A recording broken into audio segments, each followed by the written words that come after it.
française. Sur le bachelor, peut-être une réponse rapide. Donc, sur le bachelor, évidemment que ça ne va pas résoudre tous les problèmes économiques de la ferme France. Néanmoins, quand même, aujourd'hui, ça positionnerait dans un niveau différencié un certain nombre d'acteurs qui veulent venir vers le secteur agricole.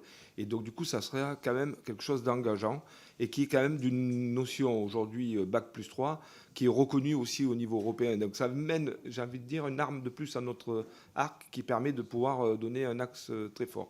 Et dernière chose par rapport à cela, ce qui nous manque peut-être, c'est qu'il n'y ait que le public, et nous, on souhaiterait aussi que le privé soit concerné, sinon le maillage territorial n'aura pas lieu. Merci, monsieur le vice-président. La parole pour le groupe La France Insoumise, madame Mathilde Digné, s'il vous plaît. Merci, Monsieur le Président. Messieurs, Monsieur Rousseau, merci pour cette présentation. Je voudrais m'arrêter sur l'un des objectifs de cette loi, qui est assurer le renouvellement des générations en agriculture. Vous l'avez rappelé, c'est indispensable de renouveler les générations en agriculture, puisqu'un agriculteur sur 2 partira à la retraite dans 10 ans, et qu'il y avait 1 million d'agriculteurs dans les années 90, et qu'aujourd'hui, on n'est plus que 400 000. Le projet de loi d'orientation agricole du gouvernement, il présente l'objectif de former plus de personnes. Alors, combien de personnes ont-ils pour ambition de former? On ne sait pas. La loi ne présente aucun objectif chiffré. C'est pareil pour l'installation. Il faut installer, oui, mais combien de fermes ou d'actifs agricoles? Ce projet de loi n'y répond pas non plus. Alors, de votre côté, la FNSEA a-t-elle pour objectif de défendre l'installation massive de nouveaux agriculteurs dans les 10 ans à venir? Si oui, combien estimez-vous qu'il faille installer de nouveaux agriculteurs pour garantir la souveraineté alimentaire? En ce qui concerne la politique d'installation du gouvernement, elle court tout droit à l'échec tant qu'on ne pourra pas assurer un revenu à la hauteur de leur travail aux agriculteurs. Nous ne réussirons pas à augmenter le nombre d'exploitations agricoles en France.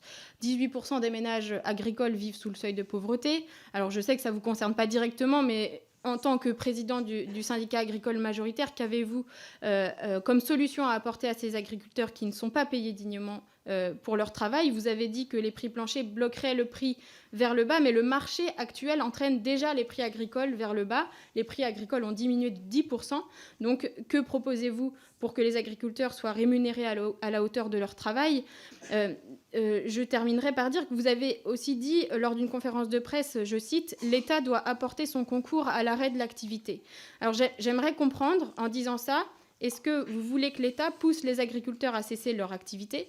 Et dans ce cas, eh bien, on parlerait de plan social. Alors, je sais que vous ne voulez pas utiliser ce terme, mais dans ce cas précis, c'est de ça dont il s'agit. Je vous remercie pour vos réponses.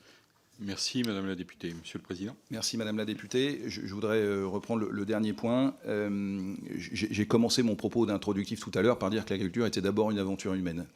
Et nous faisons le constat, nous les responsables professionnels, que dans un certain nombre de cas, et notamment autour des sujets de trésorerie qui ont été portés pendant ces manifestations, un certain nombre de nos collègues sont dans des situations tellement inextricables que pour un certain nombre d'entre eux, la solution la plus humaine et la plus rapide sur le plan des souffrances vécues, c'est de les accompagner proprement. Et j'assume ce propos que je reporte devant vous, qui consiste à dire que dans un certain nombre de cas, ce ne sont pas les banques qui pourront régler la situation et qu'on a besoin de regarder les cas les plus dramatiques.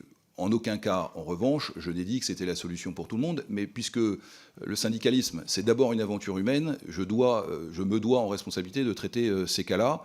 Et c'est la raison pour laquelle, très clairement, je l'ai dit, c'est d'ailleurs ce qui se passe déjà dans les décisions du gouvernement concernant la viticulture avec un plan d'arrachage définitif qui n'est ni plus ni moins qu'un arrêt de l'activité. Je crois qu'il faut aussi pouvoir le reconnaître.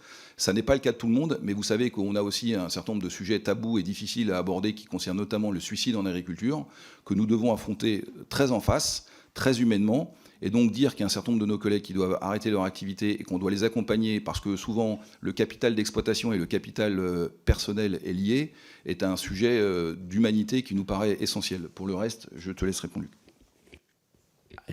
En 30 secondes. C'est pour dire que Clairement, on a perdu 100 000 agriculteurs sur le recensement agricole.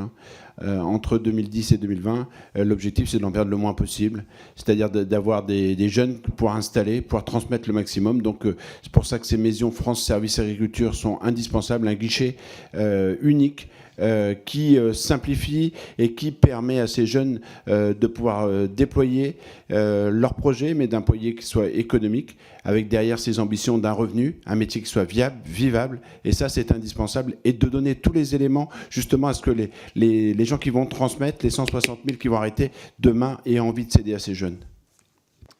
Merci, Monsieur le Vice-président.